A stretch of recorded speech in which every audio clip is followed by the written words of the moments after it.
సృష్టికర్త, నిత్యుడు బగు తండ్రి, సమాధానకర్తవై ఉన్న మా దేవ, ఇదిగోనైనా ఈ ఉదయకాల సమయమందు మీ కృపా సింహాసనం మీదకు మా ప్రభుని యేసు క్రీస్తు రక్తము ద్వారా చిన్న మందగా కుటుంబంగా వచ్చి ఉన్నాం తండ్రి. అయ్యా, నేను చేసిన ప్రతి ఒక్క పాపములు, దోషములు, వ్యసనములు, అతిక్రమములు, అవిధేయతను నాయన మీ సన్నిధిలో ఒప్పుకొచ్చున్నాము తండ్రి. నాయన దయతో ప్రభా నేను మమ్మల్ని క్షమించి మీ పరిశుద్ధమైన రక్తంతో నన్ను మమ్మలను కడిగి శుద్ధీకరించిన విధానముకే మీకే స్తుతులు స్తోత్రాలు నాయన. ప్రభా, ఇదిగో వాక్యము మీది, ప్రజలు మీ వారై ఉన్నారు ప్రభా. నేను మాట్లాడితే అది వ్యర్థము నాయన. పరిశుద్ధాత్ముడా మీరే మాట్లాడండి అయ్యా. మీ బిడ్డలను మీ వాక్కు చేత ఆదరించి ఆయన బలపరచి లేవనెత్తమని వేడుకొనుచు నా ప్రాణాత్మ దేహములను మీకు అర్పించుకుంటూ పరిశుద్ధాత్ముడా మీరే నడిపించమని, మీ నామంకే మహిమ తెచ్చుకునమని అతి త్వరలో రానయ్యున్న ఆ ప్రభును రక్షకుడునైనా యేసు క్రీస్తు ప్రభు శక్తిగల నామంలో ప్రార్థించి అడిగి వేడుకొని పొందుకున్నాం తండ్రి. ఆమేన్. ఆమేన్. ప్రభు అయిన యేసుక్రీస్తు నామంలో అందరికీ వందనాలండి. శుభములు, ఆశీర్వాదములు కలుగును గాక. ఆమేన్. ఆమేన్. వందనాలు. కీర్తన 107, సామ్ 107. ఈ కీర్తనకి మనం కనుక ఒక పేరు పెట్టుకున్నట్లయితే ఏమని పెట్టచ్చు అంటే, ఇది విమోచన కీర్తన అని మనం తెలుసుకోవచ్చు. A song of redemption. దీనిలో మనం చదివిన మాటలన్నిటినీ కనుక మనం తలపోసుకున్నట్లయితే, ఎప్పుడైతే తన ప్రజలు ఆ దేవాతి దేవునికి మొరపెట్టారో, వారి యొక్క పరిస్థితి అది ఏలాంటిదైనా సరే ఆయన వారి మొర ఆలకించి వారిని విడిపించినట్లుగా మనం చూస్తున్నాం. హల్లెలూయా. ఈ హల్లెలూయా. కీర్తనలో కనుక మనము ముఖ్యంగా 4 భాగాలుగా కనుక విభజించి మనం కనుక అధ్యయనం చేసినట్లయితే, కీర్తన ఆరంభం నుండి యెహోవా దయాళుడు, ఆయనకు కృతజ్ఞతాస్తుతులు చెల్లించుడి, ఆయన కృప నిత్యముండును, యెహోవా విమోచించిన వారు ఆ మాట పలుకుదురుగాక, విరోధుల చేతిలో నుండి ఆయన విమోచించిన వారును, తూర్పు నుండి, పడమట నుండి, ఉత్తరము నుండి, దక్షిణము నుండి, నానా దేశముల నుండి ఆయన పోగు చేసిన వారును ఆ మాట పలుకుదురుగాక. సో ఈ కీర్తన కృతజ్ఞతాస్తుతులతో ఆరంభమవుతుంది. నది దిశలలో నుండి ఎవరైతే స్కాటర్ అయిపోయారో ఆయన ప్రజలు, వారందరూ కూడా ఆయనకి కృతజ్ఞతాస్తుతులు చెల్లించుదురుగాక అని ఆరంభిస్తూ 4వ వచనం నుండి 9వ వచనం కనుక మనం చూసినట్లయితే, ఇక్కడ తప్పిపోయిన వారు, ఆకలిగొనిన వారు, నివాస స్థలము కొరకు వెతుకుతున్న వారిని మనం చూస్తూ ఉంటాం. వారు అరణ్యమందలి ఎడారి త్రోవను తిరుగులాడుచుండిరి, నివాసపురమేదియు వారికి దొరకపోయెను, ఆకలి దప్పుల చేత వారి ప్రాణము వారిలో సొమ్మసిల్లెను. వారు కష్టకాలమందు యెహోవాకు మొర్రపెట్టిరి, ఆయన వారి ఆపదల్లో నుండి వారిని విడిపించెను. వారొక నివాసపురము చేరునట్లు చక్కని త్రోవను ఆయన వారిని నడిపించెను. ఆయన కృపను బట్టియు నరులకు ఆయన చేయు ఆశ్చర్య కార్యములను బట్టియు వారు యెహోవాకు కృతజ్ఞతాస్తుతులు చెల్లించుదురుగాక. చూడండి, ఇక్కడ అరణ్య ప్రదేశంలో వారు తిరుగాడుచున్నారు. వారికి నివాసము లేక ఆకలితో వారి ప్రాణములు అన్ని కూడా సొమ్మసిల్లిపోయినట్లు మనం చూస్తున్నాం. మనం ఈ మాటలు చదివినప్పుడు మనకి ఖచ్చితంగా ఒక జనాంగం గుర్తొస్తారు, ఇజ్రాయేలు జనాంగం.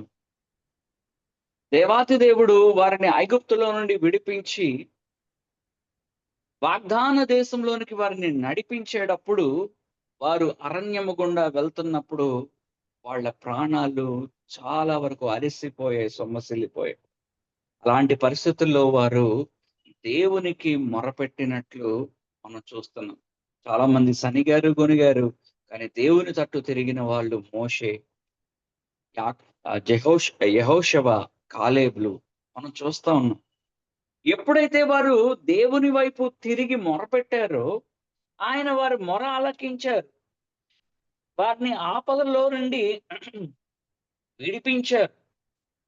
వారు వెళ్ళాల్సిన పురము వైపు, నివాస పురము వైపు వారు అడుగులు వేసే విధంగా వారిని బలపరుస్తూ వచ్చారు. చూడండి, వాళ్ళ బట్టలు చిరిగిపోలేదంట, చెప్పులు తెగిపోలేదంట. వాళ్ళు ఆ అరణ్యము గుండా వాళ్ళు ప్రయాణం చేసినప్పుడు ఆయన మన్నాను కురిపించాడు. ఆ బండ నుండి నీళ్లను తెప్పించాడు. వారిని వారి యొక్క ఆకలిని, దాహార్దిని ఆయన తీర్చి ఆయన ప్రజలను కాపాడుకున్న దేవుడిగా మనం చూస్తున్నాం. హల్లెలూయా.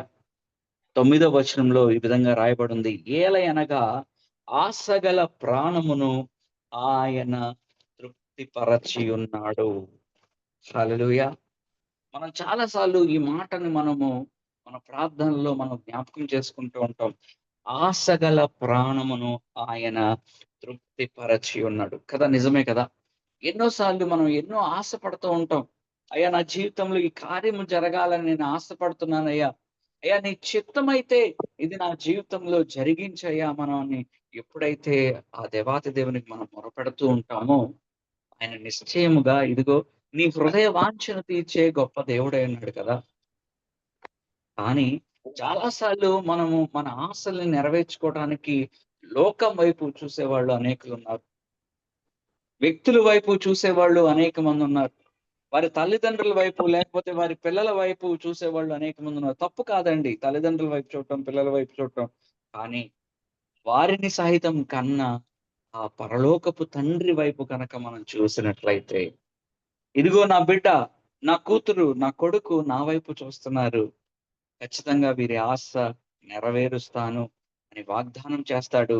ఆయన తగిన సమయంలో మీ యొక్క ఆశగల ప్రాణమును ఆయన తృప్తిపరుస్తాడు. హల్లెలూయా. ఆకలి గొనిన వారిని, వారి ప్రాణమును మేలుతో నింపి ఉన్నాడు. ఆకలి గొనిన వారిని చూడండి, ప్రభువు వారు ఆయన వాక్యమును బోధిస్తూ ఉన్నప్పుడు 3 రోజులైపోతుంది. వాక్యం వింటూ ఉన్నారు. దేవుని యొక్క వాక్యము, శక్తిగల వాక్యమును వారు పొందుకుంటూ ఉన్నారు. ప్రభు అంటున్నారు శిష్యుల్ని పిలిచి, ఇదిగో వీళ్ళని ఆకలితో పంపించడం నాకు ఇష్టం లేదు. వీరు తిరిగి మార్గంలో వెళ్ళిపోతున్నప్పుడు సొమ్మసిల్లిపోతారు. వీరిని ఆ రీతిగా పంపించొద్దు. వాళ్ళకి భోజనము సిద్ధము చేయండి, ఆహారమును సిద్ధము చేయండి. అయ్యా, మా దగ్గర ఇప్పుడు వీరందరికీ ఆహారము సిద్ధపరచడానికి మా దగ్గర కేవలం 5 రొట్టెలు 2 చేపలు మాత్రమే ఉన్నాయి ప్రభువా అని అంటే, వాటిని తీసుకురండి అని ప్రభువు వాటిని కృతజ్ఞతాస్తుతులు చెల్లించి అది విరచి ఆయన 5,000 ప్రజలకు పంచిపెట్టినట్లు, తర్వాత 7,000 ప్రజలకు పంచిపెట్టినట్టు అనేక మార్లు ఆకలితో ఉన్న ఆయన ప్రజలను ఆయన తృప్తిపరిచిన దేవుడుగా, మేలుతో నింపిన దేవుడుగా మనం చూస్తున్నాం. హల్లెలూయా. ఎంత గొప్ప దేవుడు అండి. నీ ఆత్మీయ స్థితి కొరకు, నీ ఆత్మీయ ఆహారమును అందించే జీవవాక్కుతో సహా ఆయన నీ శారీరకమైన ఆహారాన్ని కూడా అందించే దేవుడు. చాలా మంది they used to think only ఆయన స్పిరిచువల్ థింగ్స్ మాత్రమే ఇస్తాడు అనుకుంటా ఉంటారు. కాదండి, శారీరకంగా నీకు ఏది అవసరమో వాటిని కూడా సకాలంలో ఆయన అందించే గొప్ప దేవుడు. హల్లెలూయా. హల్లెలూయా. ఇహలోకంలో నాకు కావాల్సినవి దేవుడికి ఏం తెలుసులే అని ఎవరు అనుకోవద్దండి. నీ ఉద్యోగం, నీకు ఎలాంటి ఉద్యోగం కావాలో ఆయనకి తెలుసు. నువ్వు ఎలాంటి దాని కొరకు ప్రార్థిస్తున్నావో ఆయనకి తెలుసు. హల్లెలూయా. నువ్వు దేని కొరకు ఎన్నో రోజులుగా మోకరించి ఆయన సన్నిధిలో రోధిస్తున్నావో ఆయనకి తెలుసు. ఆయన నిశ్చయముగా నీ ప్రాణమునకు తృప్తి కలిగిస్తాడు. హల్లెలూయా. హల్లెలూయా. శాంతికరమైన జలముల యొద్దకు ఆయన నిన్ను నిశ్చయముగా నడిపించుచున్నాడు. ఆమేన్. హల్లెలూయా. హల్లెలూయా. తిరగాడుచున్నావేమో అటు ఇటు, ప్రభు చెంతకు రా. ఈ రోజున ప్రభు మీద అనుకో. ఆయనే నీకు ఒక నివాసపురమును ప్రభుని యేసుక్రీస్తు నామంలో ఏర్పరచునుగా. ఆమేన్. ఆమేన్.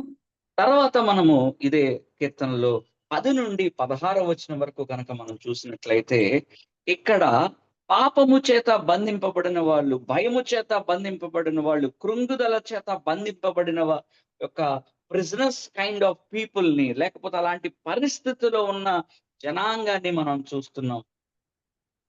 దేవుని ఆజ్ఞలకు లోబడక మహోన్నతుని తీర్మానమును తృణీకరించినందున. ఈ మాటను జాగ్రత్తగా అండర్లైన్ చేసుకోండి.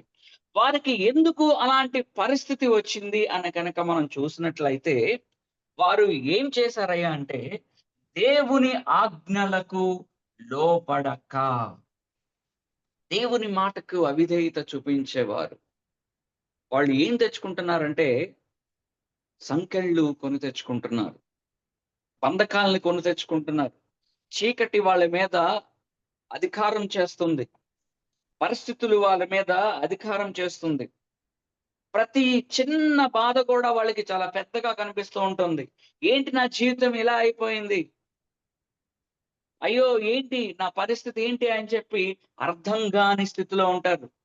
కానీ లోతును కనుక వారు ఒక మూలాన్ని కనుక వారు పరిశీలించుకున్నట్లయితే వాళ్ళ జీవితంలో, వారు దేవుని ఆజ్ఞలకు లోబడని వారుగా మనం చూడొచ్చు. మహోన్నతుని తీర్మానమును తృణీకరించినందున, ఆయన యొక్క ఆజ్ఞలను తృణీకరించి, ఆయన యొక్క వాగ్దానాల్ని విస్మరించి, ఇంక ఏం చేస్తాడులే ఆయన అని విడిచిపెట్టిన ప్రజలు, వారు ఎలా అయిపోతున్నారంటే, బాధ చేతను ఇనుప కట్ల చేతను బంధింపబడిన వారై చీకటిలోను మరణాంధకారములోను నివాసము చేయు వారి హృదయమును ఆయన ఆయాసము చేత కృంగజేసెను. వారు కూలి ఉండగా సహాయుడు లేకపోయాను. కొన్నిసార్లు దేవుడు వదిలేస్తాడండి. ఎప్పుడంటే, నువ్వు ఎంతకీ ఆయన మాటకి లోబడకుండా, నీ కంటికి ఏది మంచిగా అనిపిస్తే, ఏది ఇష్టంగా అనిపిస్తే, నీకు ఏది కంఫర్టబుల్‌గా అనిపిస్తే, అది గనక నువ్వు చేసుకుంటూ వెళ్ళిపోయినట్లయితే, ఆయన విడిచిపెడతాడు. నీకు నువ్వే ఆ బంధకాల్లోకి, నీకు నువ్వే ఆ ఇనప సంకెళ్ళలోకి వెళ్ళిపోతావు. అప్పుడు ఏడుస్తారు, అయ్యా! ఈ సంకెళ్ళను విడిపించండి అయ్యా! అయ్యా! నాకు ఆయాసము కలిగి ఉన్నది ప్రభువా! నేను కృంగిపోయాను ప్రభువా! నాకు సహాయం చేసేవారు ఎవ్వరూ లేరు ప్రభువా! అని 13వ వచనంలో చూడండి. కష్టకాలమందు వారు యెహోవాకు మొర్రపెట్టిరి. ఆయన వారి ఆపదలలో నుండి వారిని విడిపించెను. వారి కట్లను తెంపివేసి చీకటిలో నుండియు మరణాంధకారములో నుండి వారిని రప్పించెను. ఆయన కృపను బట్టియు నరులకు ఆయన ఆశ్చర్య కార్యములను బట్టియు వారు యెహోవాకు కృతజ్ఞతాస్తుతులు చెల్లించుదురుగాక. ఎలయనగా ఆయన ఇత్తడి తలుపులను పగలగొట్టి ఉన్నాడు, ఇనుప గడియలను విరగగొట్టి ఉన్నాడు. హల్లెలూయా! చూసారా? అల్టిమేట్ గా ఆ బంధకాల నుండి, ఆ ఇనుప గడుల నుండి, తలుపులను బద్దలు కొట్టి నిన్ను విడిపించి నడిపించగలిగిన సమర్థుడు కేవలము నీ దేవుడు మాత్రమే. హల్లెలూయా! నీ ప్రభువు మాత్రమే. ఆయన అభిషేకము చేత ప్రతి కాడిని విరగగొట్టగలడు. ఆయనకు మాత్రమే అది సాధ్యం. హల్లెలూయా! హల్లెలూయా. ఎప్పుడైతే మనము ఆయనకి మొరపెడతామో, దేవుల్లో ఉన్న గొప్ప కరుణ, గుణమండి. మనము ఎంత దూరంగా వెళ్ళిపోయి ఆయనకి ఎంత అసహ్యమైన పనులు చేసి అవిధేయత చూపిస్తూ ఆయన మాటలను మనం తృణీకరించి వారిగా ఉన్నను, ఎప్పుడైతే ఆయన దగ్గరకు వచ్చి అయ్యా నీవే మా శరణము ప్రభువా అని ఆయన వేడుకున్నట్లయితే, ఇదిగో నిశ్చయముగా ఆయన ప్రతి బంధకాల నుండి విడిపిస్తాడు, నడిపిస్తాడు. హల్లెలూయా! అప్పుడు హల్లెలూయా. నువ్వు ఇదిగో ఆయనే ఈ విధంగా నాకు ఆశ్చర్య కార్యములు చేసి ఉన్నాడు, అందుకనే ఇదిగో యెహోవాకు కృతజ్ఞతాస్తుతులు నేను చెల్లిస్తున్నాను అని కొనియాడతారు. హల్లెలూయా! తర్వాత హల్లెలూయా. 17 నుండి 22వ వచనం వరకు మనం చూసినట్లయితే, ఇక్కడ మరణములోనికి వెళ్ళిపోయిన జనము, మరణాన్ని రుచి చూస్తున్న ఆ అంచుల వరకు వెళ్ళిపోయిన ప్రజలు, నలిగిపోయిన జనాంగమును మనం చూస్తాం ఇక్కడ. చూడండి, బుద్ధిహీనులు తమ దుష్ట ప్రవర్తన చేతను, తమ దోషము చేతను బాధ తెచ్చుకొందురు. ఇందాక మనం చదువుకున్నాం అక్కడ ఆయన ఆజ్ఞలకి లోబడిన వారిని, ఆయన మహోన్నతుని తీర్మానాలను తృణీకరించిన వారి వల్ల వాళ్ళు ఎలాంటి పరిస్థితుల్లోకి వెళ్ళారో మనం చూసాము. ఇక్కడ కూడా రాస్తున్నాడు చూడండి. బుద్ధిహీనులు అంట. ఏం చేస్తారంటే బుద్ధిహీనులు తమ దుష్ట ప్రవర్తన చేతను, తమ దోషము చేతను బాధ తెచ్చుకొందురు. వాళ్ళ దుష్ట ప్రవర్తన చేత. హల్లెలూయా. హల్లెలూయా. వాళ్ళ బుద్ధిహీనత వలన నా జనులు జ్ఞానము లేక నశించిపోతున్నారంటున్నారు ఆయన. ఎందుకు నశించిపోతున్నారంటే బుద్ధిహీనత. అయ్యో మీకు జ్ఞానము కొదువుగా ఉంటే నా యొద్దకు రండి, నేను మీకు జ్ఞానం ఇస్తా అంటున్నాడు కదా ఆయన. ఎందుకు మన స్వబుద్ధిని మనం ఆధారం చేసుకోవాలి? అదే కదా సామెతల్లో అంటాడు, నీ స్వబుద్ధిని ఆధారం చేసుకొనక. ఇది చాలా చాలా డేంజరస్ లేయర్ అండి. ఈ డేంజరస్ టైమ్స్ లో ఏం చేస్తా ఉంటారంటే చాలా సార్లు వాళ్ళ ఓన్ థింకింగ్ తో వాళ్ళంతటికి వాళ్ళు ఆలోచన చేసి ఇది దేవుని చిత్తమే అని పైన దానికి ఒక ముద్ర వేస్తారు. చాలా జాగ్రత్తగా ఉండాలండి. పరిశుద్ధాత్ముడు నీతో మాట్లాడుతున్నాడా లేకపోతే అపవాది నీతో మాట్లాడుతున్నాడా అనేది ఆ వివేచన గనక చేయకపోతే బుద్ధిహీనతలోకి వెళ్ళిపోతావు. మోసపరుచు దురాత్మలున్నాయి. మోసపరుచు దురాత్మలున్నాయి. ఒక ప్రవక్త వెళ్తాడు దేవుని మాట పట్టుకొని, పలానా నువ్వు ఎక్కడ కూడా తినడానికి లేదు, నువ్వు వెళ్ళి నేను చెప్పిన పని చేసుకుని రా, అంతవరకే అని ఆయనకి ఆజ్ఞాపిస్తే ఆయన పని ముగించుకుని రిటర్న్ లో వస్తా ఉంటే ఇంకొక ప్రవక్త మధ్యలో వచ్చి ఇదిగో దేవుడు నన్ను నీకు ఆహారాన్ని పెట్టమన్నాడు అని చెప్పగానే చూడు ఆ యవన ప్రవక్త వెళ్ళి ఆ భోజనం చేస్తాడు. ఆ ఒక ఎలుగుబంటి వచ్చి ఆయన్ని తినివేసి పడేస్తుంది. దేవుడు నీకేం చెప్పాడు అంతే చేసుకొని రావాలి. హల్లెలూయా. హల్లెలూయా. మోసపరుచు దురాత్మలు ఉంటాయి, జాగ్రత్త. అది దేవుని దగ్గర నుంచి వస్తుందా లేకపోతే అపవాది దగ్గర నుంచి వస్తుందా జాగ్రత్తగా వివేచన చేయకపోతే దుష్ట ప్రవర్తన నీలో కలుగుతూ ఉంటుంది. ఆ చెడు చెడు ఆలోచనలు కలుగుతూ ఉంటాయి. దేవుని చిత్తానికి వ్యతిరేకంగా చేసుకుంటూ వెళ్ళిపోతూ ఉంటారు. వారు ఆపదలలో పడిపోతూ ఉంటారు. వాళ్ళ భోజన పదార్థములన్నీ వారి ప్రాణమునకు అసహ్యమును, వారు మరణ ద్వారములను సమీపించిందురు. వారి యొక్క పరిస్థితి ఎలా ఉంటదంటే ఇక మరణమే. అయ్యో నేను చనిపోతే చాలు, ఇక నాకు ఈ వేదన వద్దు అనే యొక్క పరిస్థితిలోకి వెళ్ళిపోయిన జనాంగాన్ని ఇక్కడ మనం చూస్తున్నాం. అయితే ప్రియ సంగమా, కష్టకాలమందు వారు యెహోవాకు మొర్రపెట్టిరి, ఆయన వారి ఆపదలలో నుండి వారిని విడిపించెను. హల్లెలూయా. హల్లెలూయా. నీ దుష్ట ప్రవర్తనను విడిచిపెట్టి నీ బుద్ధిహీనతను పక్కన పెట్టి అయ్యా నీవే నా దిక్కు, ఈ ఆపదలో నన్ను విడిపించు ప్రభువా అని నీ కష్టకాలంలో ఆయనకి మొర్రపెట్టినట్లయితే చూడండి, ఆయన తన వాక్కును పంపి వారిని బాగు చేసెను. ఆయన వారు పడిన గుంటలలో నుండి వారిని విడిపించెను. హల్లెలూయా. హల్లెలూయా. ఆయన వాక్కు పంపించి నిన్ను బాగు చేస్తాడు. నువ్వు ఎక్కడైతే మరణకరమైన గుంటలో పడి ఉన్నావో దాంట్లో నుండి ఆయన నిన్ను లేవనెత్తి నిన్ను విడిపిస్తాడు. విడిపించెను. హల్లెలూయా. హల్లెలూయా. ఆయన కృపను బట్టి నరులకు ఆయన చేయు ఆశ్చర్య కార్యములను బట్టి వారు యెహోవాకు కృతజ్ఞతాస్తుతులు చెల్లించుదురుగాక. ఆమేన్. కృతజ్ఞతాస్తుతులు చెల్లించుదురుగాక. హల్లెలూయా. హల్లెలూయా. వారు కృతజ్ఞతార్పణలు చెల్లించుదురుగాక. ఉత్సాహ ధ్వనితో ఆయన కార్యములను ప్రకటించుదురుగాక. ఆమేన్. హల్లెలూయా. హల్లెలూయా. చూడండి, ఇంకా మనకి సమయం తక్కువ ఉంది కాబట్టి త్వరగా ముగించేస్తున్నాను. సముద్ర తరంగములు వారిని కింద మీద చేసేస్తున్నాయి. మనం తర్వాత చదువుకుంటూ వెళ్తా ఉంటే వాళ్ళు పడిపోతున్నారు. ఆకాశాన్ని అంటుతున్నారు, లోతులోకి వెళ్ళిపోతున్నారు. ఆ సముద్ర తరంగాలకు వారు ఉండలేకపోతున్నారు, నిలవలేకపోతున్నారు.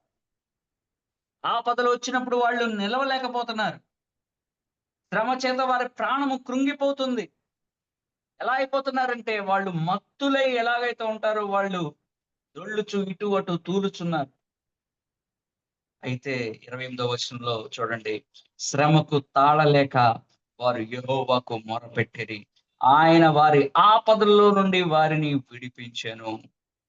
ఆయన తుఫానును ఆపివేయగా దాని తరంగములు అణిగిపోయెను. అవి నిమ్మలమైనవి. వారు సంతోషించేవి. హల్లెలూయా. హల్లెలూయా. జన సమాజంలో వారు ఆయన కనపరచుదురుగాక. పెద్దల సభలో ఆయనను కీర్తించుదురుగాక. ఆమేన్. హల్లెలూయా. హల్లెలూయా. కీర్తన చదువుతున్నప్పుడు మనకు ఒకటే అర్థమవుతుంది ఏంటయ్యా అంటే, అది ఎటువంటి పరిస్థితి అయినా సరే, హల్లెలూయా, హల్లెలూయా. అది ఎంత క్లిష్టమైన పరిస్థితి అయినా సరే, ఎవరికి చెప్పుకోలేని పరిస్థితి అయినా సరే, ఇక నా వల్ల కాదు, నా బలము చాలట్లేదు, నేనేమి చేయలేను అని కనుక ఈ రోజున అటువంటి వారు ఎవరైనా ఉన్నట్లయితే, నీవు కనుక ప్రభువుకి మొరపెట్టినట్లయితే నీ కష్టకాలంలో నుండి ఆయన బయటికి తీసుకొస్తాడు. హల్లెలూయా. హల్లెలూయా. ఆపదలో నుండి నిన్ను రక్షించే దేవుడై ఉన్నాడు. హల్లెలూయా. హల్లెలూయా. ప్రతి కండిషన్ ని మార్చగలిగిన దేవుడు. ఆయన ఆకలి తీర్చే దేవుడు. సంకెళ్ళలను తెంచి ఆ ఆ జైలులో నుండి బయటికి తీసుకొచ్చే దేవుడు. స్వస్థపరిచే దేవుడు. సంపూర్ణమైన ఆరోగ్యముతో నింపే దేవుడు. నీ జీవితంలో వస్తున్న ప్రతి కలవరాన్ని అణచవేయగలిగిన దేవుడు. నీకు నిశ్చయముగా సమాధానమునిచ్చే దేవుడు. హల్లెలూయా. ఈ రోజు హల్లెలూయా. మనం చేయాల్సింది ఒకటే. నీ జీవితంలో అనేక మార్లు ఆయన నిన్ను విమోచించి, ఇదిగో నిన్ను రక్షించి, అనేకమైన శ్రమల నుండి, ఆపదల నుండి, కష్టముల నుండి విడిపించిన ఆ దేవుని వైపు ఒక్కసారి చూడు. ఆయన నీ జీవితంలో చేసిన ఆ మేలులను ఎన్నడూ మరచిపోవద్దు. నా ప్రాణమా, ఆయన చేసిన మేలులను మరువకు అని నీ ప్రాణముతో మాట్లాడు ఈ రోజున. Hallelujah. This is how David encouraged himself in the lord. దావీదు చేసిన పనేంటంటే, ప్రభువులో ఆయన నిరంతరము బలపరుచుకుంటూ ఉన్నాడు. I can do all things through Christ who strengthens me. పౌలు గారు అంటారు, నన్ను బలపరచు క్రీస్తునందే నేను సమస్తము చేయగలను. హల్లెలూయా. నీ కొరకు ప్రాణం పెట్టిన దేవుడు మన ప్రభు అయిన యేసు క్రీస్తు. ఇదిగో ఆయన నిన్ను నన్ను ఈ శ్రమలలో నుండి, పాప ఉచ్చులలో నుండి విడిపించడానికే కదా మహోన్నతని సింహాసనము విడిచిపెట్టి ఇదిగో శరీరధారి అయి లోకానికి వచ్చి ఉన్నాడు.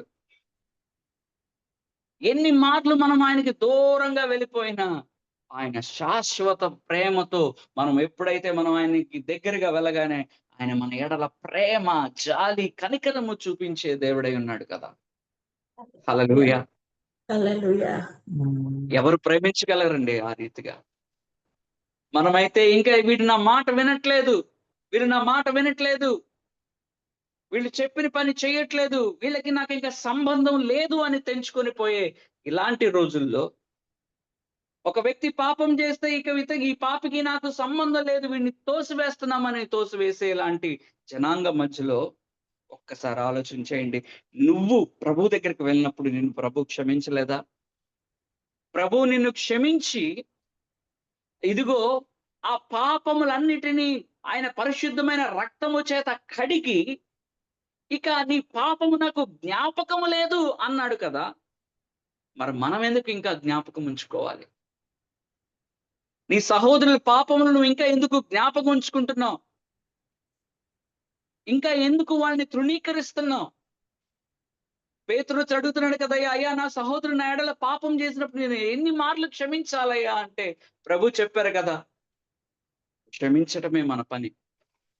దేవుని ప్రేమను చూపించడమే మన పని. హల్లెలూయా. హల్లెలూయా. దేవుని హృదయాన్ని కనపరచడమే. ఇదిగో మనం క్రీస్తు రాయబారులుగా మనల్ని నిలబెట్టాడు కదా. ఇలాంటి పరిస్థితుల్లో ఉన్న వారు మన యొద్దకు వచ్చినప్పుడు ప్రభు ప్రేమను మనం చూపించాలి కదా. హల్లెలూయా. హల్లెలూయా. ఆయన ప్రేమను చూపిద్దాం. ఆయన ఆశ్చర్య కార్యములను ప్రకటిద్దాం.